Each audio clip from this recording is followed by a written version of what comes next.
Hit me if I do. Okay.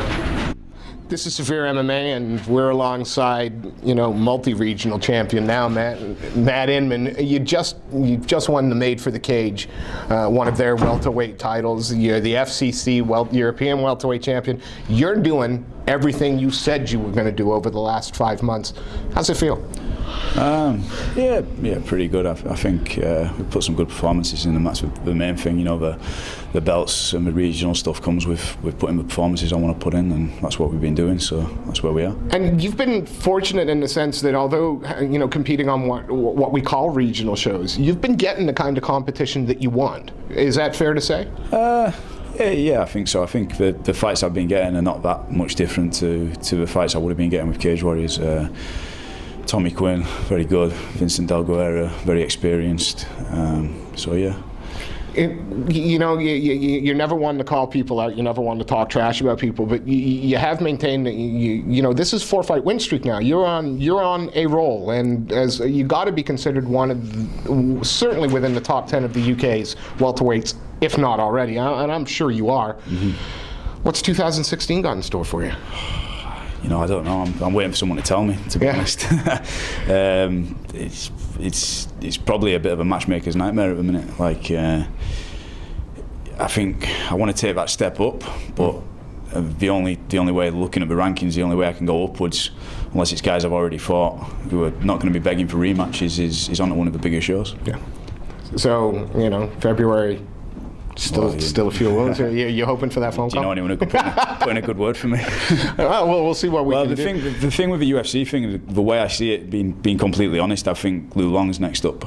And I guess until he gets the call, I'm not expecting a call, because that kind of makes sense. He won against me only a year ago. He's got to be the next guy. Yeah. A name that jumps into my head, and I know we've talked about it a little bit off camera and stuff, but the Freak Show is big in Made for the Cage country. He's also big in Bama country, and he's also now competing at welterweight. I know you guys had a tilt in the past, but the cliche is we're different fighters, but I think it's fair to say that's true. You think it's a different fight now? Yeah, no doubt. It's a completely different fight now. I think Colin looks better at welterweight than he did at lightweight. I thought he looked good against Vincent Del Guerra. I think his power carries up to welterweight, and I think when he cut down to lightweight, because he's a big guy, he lost a bit of that. So that's certainly a fight I'm interested in. But again, I don't get the feeling it's going to happen. Just through kind of the way things are, the kind of the trajectory he's on. So. What can you say? Well, it's what I'm enjoying about chatting with you is we've sort of gotten to know you over the last 24, 36 months, and you were never one really to sort of say the names, but recently you've been not more than happy, but I think there's that fire's been relit up to you about a little bit. It's almost like people have discounted you a little bit. Is that how you feel? Where has this new energy come from? Yeah, I don't think it's anything. It's nothing external that's given me. It's just the way I feel. I'm training a lot better now, and I've kind of unlocked the path to what feels like unlimited learning. Like every day in the gym feels fresh, and I can honestly say in this last year I've improved more than maybe the previous 6 years. Just a fresh approach to things and a bit more time to think about my training. And then, when I looked in the past, I used to see these guys and think, well, I'd fight him if I had to, because I'd never turn down a fight with anyone. I never have.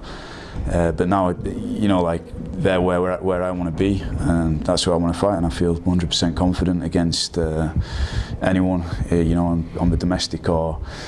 Even the wider welterweight division. Here's the thing, I think with the European scene, the way it is at the minute, you're seeing this with what Saul's doing in the tough house at the minute.